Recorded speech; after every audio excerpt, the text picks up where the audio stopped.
बिस्मिल्लाहिर्रहमानिर्रहीम। उम्मीद करती हूँ आप सब लोग खैरियत से होंगे। तो आज हम करेंगे रिव्यू एक्सरसाइज का क्वेश्चन नंबर 1 है। क्वेश्चन नंबर 1 में हमने एमसीक्यूज करने हैं। तो फर्स्ट एमसीक्यूज देख लेते हैं। जैसे स्क्वायर रूट 7 है। यहाँ पे देखिए जो 7 है ये एक प्राइम नंबर है। जितने भी प्राइम नंबर्स होते हैं अगर उनका स्क्वायर रूट आ जाए तो वो एक इरेशनल नंबर होता है। प्राइम नंबर्स कौन से होते हैं? जैसे 2, 3, 5, 7, 11, 13 एंड सो ऑन। अगर इनमें से किसी भी प्राइम नंबर का स्क्वायर रूट आ जाए तो वो एक इरेशनल नंबर होता है। नेक्स्ट है पाई एंड ई। जो पाई की वैल्यू है वो भी इशारे के बाद इनफिनाइट नंबर तक जाती है और वो रिपीट नहीं होते। और ये जो ई है इसके भी, तो ये भी इरेशनल नंबर्स हैं। नेक्स्ट हम देख लेते हैं पार्ट 3।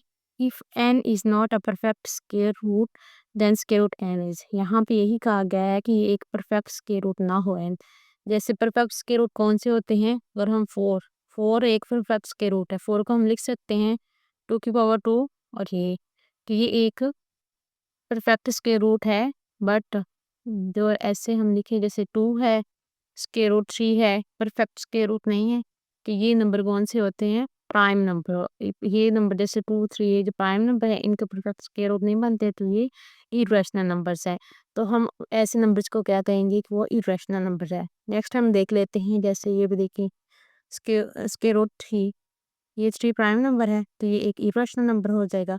और यहाँ पे 5 प्राइम नंबर है उसका स्क्वायर रूट आ रहा है तो ये भी एक इरेशनल नंबर है। जब 2 इरेशनल नंबर को हम ऐड करेंगे तो एक इरेशनल नंबर आएगा। तो इसका जो आंसर है वो भी इरेशनल नंबर है। नेक्स्ट हम देख लेते हैं फिफ्थ पार्ट। वो एक प्रॉपर्टी के बारे में है। For all x belong to R इनके real numbers x equal to x. यहाँ पे देखिए आप ये जो एक्स है वो खुद के इक्वल आ रहा है ना, तो ये रिफ्लेक्शन दे रहा, तो ये एक रिफ्लेक्सिव प्रॉपर्टीज को कहते हैं।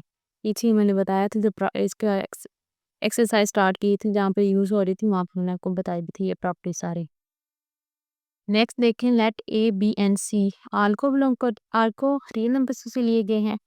कहते हैं ए ग्रेटर देन है बी से और जो बी है वो ग्रेटर देन है सी से।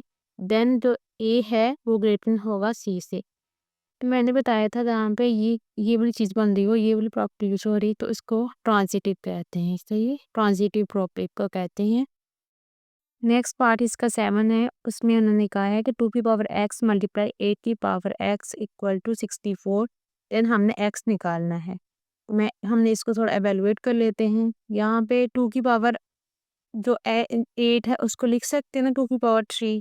साथ x आ रहा है तो 3 से x मल्टीप्लाई हो जाएगा। और इस साइड पे 64 आ रहा है उसको लिख सकते हैं 2 की पावर 6। तो यहाँ पे बेस सेम है तो इनकी पावर जो है वो ऐड हो जाएंगी।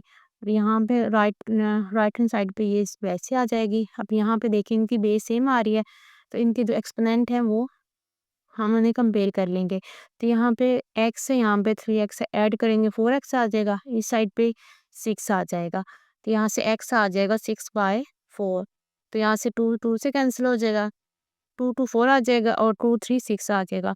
तो 3/2 इसका आंसर आता है। ये जो पहला है इसका ये इसका आंसर आ गया। नेक्स्ट पार्ट देख लेते हैं। के पार्ट देख लेते हैं इसका।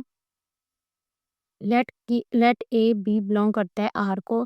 Then A equal to B and B equal to A. तो आपने बताना है कि कौन सी प्रॉपर्टी है क्योंकि यहाँ पे सिमेट्रिक प्रॉपर्टी यूज हो रही है। नेक्स्ट इसका एंड पार्ट देख लेते हैं। Square root 50 square root 75 plus square root 27। तो आप इनको सॉल्व करने हैं और इसमें से बताना है इसका कौन सा आंसर आ रहा है। तो हम इसको लिख लेते हैं। स्क्वायर रूट 75 को हम लिख सकते हैं 25 मल्टीप्लाई 3 और 27 को लिख सकते हैं हम 9 मल्टीप्लाई 3। तो यहाँ पे 25 को लिख सकते हैं 5 का स्क्वायर और 3 वैसे आ जाएगा। 9 को लिख सकते हैं 3 का स्क्वायर मल्टीप्लाई बाय 5 जो 3 साथ आ रही है। अब यहाँ से इसका जो स्क्वायर रूट है 5 वाले टर्म्स का वो अलग कर लेते हैं। 5 का स्क्वायर रूट अलग कर लिया। ये जो सेकंड टर्म है इसका अलग कर लिया।